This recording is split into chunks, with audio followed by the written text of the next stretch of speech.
수양대군 납시오.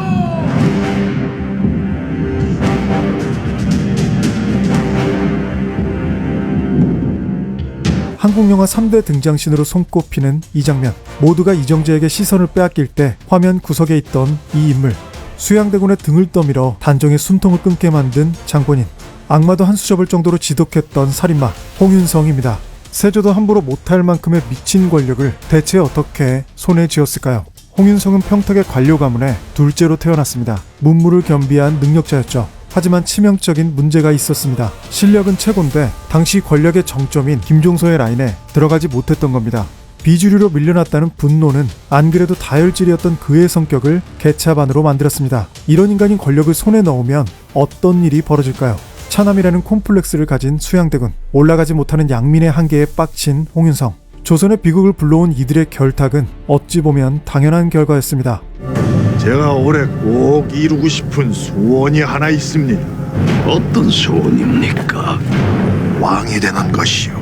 1453년 개우정난 직전 갑자기 수양대군이 주춤했죠. 이때 홍윤성이 쐐기를 박습니다. 거사를 하는데 가장 어려운 것은 결단하지 못하는 겁니다. 만일 머뭇거리면 저들에게 먼저 당할 것이니 죽음을 앉아서 기다리겠습니까? 실록에 기록된 이 한마디는 수양대군의 뇌를 꿰운 각성제였습니다.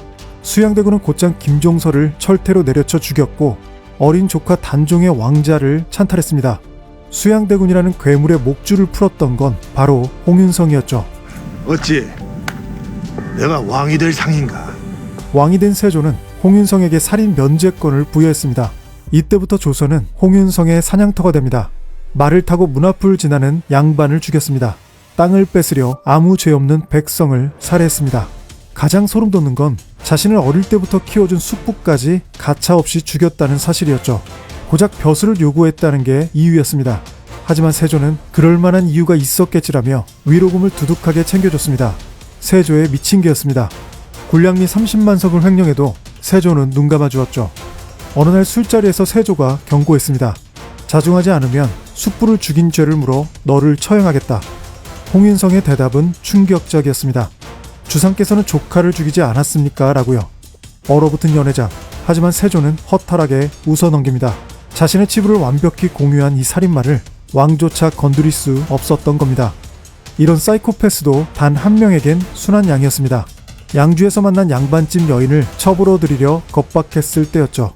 그녀는 홍윤성의 목에 칼을 겨누고 호통쳤습니다. 첩이 아닌 아내로 삼지 않을 거라면 당장 나를 죽여라 라고요. 상남자 홍윤성은 여인의 기계에 반해 그녀를 둘째 아내로 맞이했죠. 하지만 그는 몰랐을 겁니다. 훗날 자신에게 닥칠 완벽한 복수의 시작이었다는 것을요. 영원할 것 같은 권력의 끝은 비참했습니다. 친아들은 어린 나이에 죽었고 개차반 성격 탓에 배를 이을 양자조차 없었습니다. 50살의 나이에 홍윤성은 이름 모를 병으로 눈을 감았습니다. 비극은 죽은 뒤에 터졌습니다. 홍윤성이 살인으로 모은 막대한 재산을 물려받은 둘째 아내는 제사상에 술 한잔 올리지 않고 남편의 흔적을 지워버렸습니다. 죽어서 무덤이 파헤쳐질까 두려워 묘지를 돌로 꽁꽁 싸매라며 유언했지만 그의 업보는 피할 수 없었나 봅니다. 무덤 앞을 밝히던 등불은 누군가 훔쳐가 행방불명인 상태입니다. 게다가 분노한 백성들은 그의 무덤을 파헤치고 오줌을 뿌렸죠. 세조는 살아생전 피부가 썩어가는 고통을, 한 명에는 죽어서 목이 잘리는 치욕을, 그리고 홍윤성은 후손의 제사조차 끊긴 채 백성들이 오줌을 누며 침을 뱉는 터가 되어버린 영원한 암흑 속에 처박혔습니다. 피로 쌓은 권력은 결국 오줌 누는 터가 된다는 역사의 교훈. 홍윤성의 이야기를 보며 어떤 생각이 드셨나요? 권력이 만든 괴물이다. 본성 자체가 사이코패스다. 댓글로 여러분의 생각을 남겨주세요.